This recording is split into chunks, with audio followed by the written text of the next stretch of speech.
Olá, olá, olá. Boa noite. Boa noite. Olá, boa noite. Estamos prontos para começar. Boa noite, gente. Quem fala aqui é Tobias Bucário. Essa vai ser uma projeção polêmica, viu? Em parte, as respostas ao que o Jarbas Balacaia vem falando na sua casa virtual. Eu não sei se vocês estão acompanhando, mas enfim. Esse é um pronunciamento contra isso, um debate contra essas sandices que precisam ser debatidas. Bom, a verdade é que os dias de hoje, a imaginação se tornou uma questão criminosa, uma atividade criminosa. E é por isso que Luiz Bruxelles foi julgado, por forçar a gente a imaginar um mundo impossível, é simples assim. Eu sei que eu coloco a minha vida de risco assim, mas a sua prisão foi sim uma coisa ilegal. Tudo muito triste, muito podre. Essa casa aqui vai se propor a ser uma casa de resistência. É isso aí. Nós seremos o último reduto dos imaginistas. Mas eu também não vou mentir. O imaginismo morreu. Tá enforcado. Tá liquidado. É só você fazer uma pesquisa aí na teia, porque nas casas virtuais virou motivo de piada, né? Mas eu também vou ser franco com vocês. Ele não vai acabar. Mesmo depois da morte do Bruxelles, não acabou. Ele não vai acabar. E o meu objetivo com essas projeções que eu tenho para vocês vai ser trazer um pouco as histórias do Imaginistas, né? Contar essa história desse movimento, dar outras versões aos fatos, né? É claro que eu não vou poder negar, vou ter que falar da tragédia do comício, vou ter que falar de todas as mortes por conta da pandemia e falar também da morte do Luiz Bruxelles. Para os fatalistas, que hoje são a maioria esmagadora desse país, Luiz Bruxelles foi o único responsável pelas mortes, pela crise econômica, pela falência da democracia.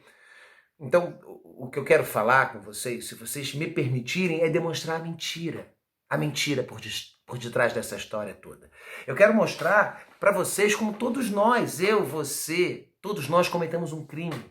Todos nós matamos aquelas pessoas. Era isso que o Bruxelles estava querendo dizer, ou obrigando a gente a entender, né, por conta daquela ação poético-terrorista, né? Bom, mas para começar do começo, para falar dos imaginistas, das ficções, da realidade, toda essa crise fatalista que a gente está vivendo, eu vou ter que voltar para o início da trajetória do Bruxelles. Mais especificamente, voltar na infância dele.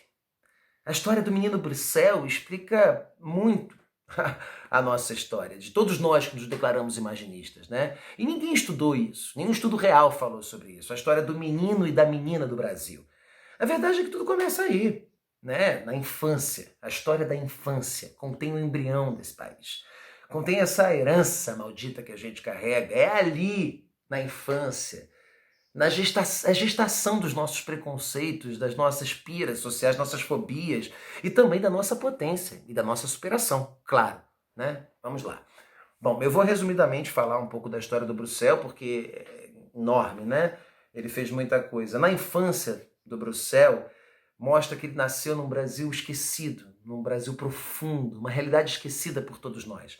Ele nasceu numa região chamada Cabeceira das Águas Paradas, ali, bem onde as engrenagens desse nosso mundo civilizado estão paradas, né? Luiz Bruxelles é filho de um mágico, né?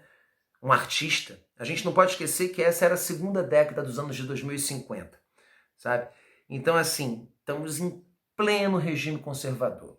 Um governo de direita, mesmo que disfarçado de falsa democracia, né? Eu falei de direita, mas esse termo já foi hoje em dia, né? Hoje em dia seria, a grosso modo, o que a gente chama de fatalismo, né? Barbárie. O Brasil vivia nessa barbárie, barbarismo, né? Cheio de problemas, restrições culturais, impedimentos, censuras. É basicamente o que um Estado religioso mercantilista altamente militarizado.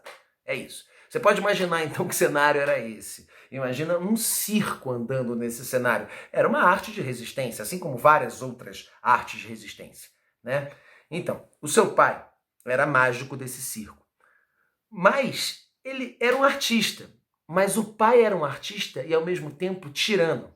O nome dele é Laerte Bruxel. Eu vou colocar aqui embaixo algumas coisas, algumas matérias para vocês acompanharem aí a história do pai dele. Ele mostra essas contradições todas, né? Um artista e um tirano. Ele mantinha o seu filho sobre uma batuta muito específica, né? O que a gente sabe é que o filho dele, o Luiz, vivia como prisioneiro do pai. Era um passarinho na gaiola, né? O seu pai utilizava o seu filho para os números de mágica. Ele era cobaia, ele era mercadoria, ele não podia se machucar, não podia brincar como criança normal, entende? Era uma mercadoria que não podia ser danificada, né? E também não podia viver a imaginação de criança, a vida de criança, porque não podia se afastar da profissão dele. Ele era secretário do mágico, né? Só vivia uns dois, né? O pai e o filho, num dos trailers. A companhia era grande. Teve uma época que teve 30, mas foi até 170, num período de 2045 até 2069. Tá escrito aqui, eu anotei. Eles não tinham endereço fixo, eles andavam por aí. Paisagens, o Brasil inteiro, atrás de pessoas que pagassem pelo espetáculo, né? Pessoas que pudessem ver. Era uma censura. Apesar de ser censura, a teia estava liberada, né? Muito por conta da determinação da ONU, que os países começaram a aderir a uma recomendação da ONU de liberar a teia, né? Então eles caminhavam, andavam com esses trailers pelo Brasil inteiro e apresentavam esses espetáculos, e o menino era uma mercadoria, né? Então ele não tinha vida. Ele saía do circo, das funções do circo, ele ficava nos jogos, ele se afundava nos jogos, ele era um prisioneiro virtual do próprio pai. Tudo que ele aprendeu, tudo que formou a sua intelectualidade, tudo que formou a sua prática, era do mundo virtual. Ele até ganhou, numa época, né, um campeonato sobre isso, de criação de jogos, de avatares, de relações virtuais. Ele era fantástico, ele era mestre nisso. Só que essa é a grande ironia, né? Ele andava com o pai por dezenas de cidades, dezenas de cenários, características geográficas, geológicas, pessoas de todo tipo, cultura, sotaques, né? Comidas, mas vivia no cativeiro. Não sabia o que era folclore, não sabia o que era nada lá fora, ele passava. Ele não podia tocar nesse mundo. O único mundo que ele podia tocar era o mundo virtual. Isso é muito importante para você perceber como era o psicológico do Luiz Bruxel. O mundo dele era sonoro, era elástico, holográfico. Ele não tinha a ideia do que era... Ele não reconhecia o mundo natural. Ele só reconhecia o mundo virtual. Compreende como o pensamento do Bruxel permeava o impossível? Teve uma vez, inclusive, para você ter noção, que uma vez o menino viu, né, alguma coisa voando. Eram pássaros negros voando, cruzando o céu.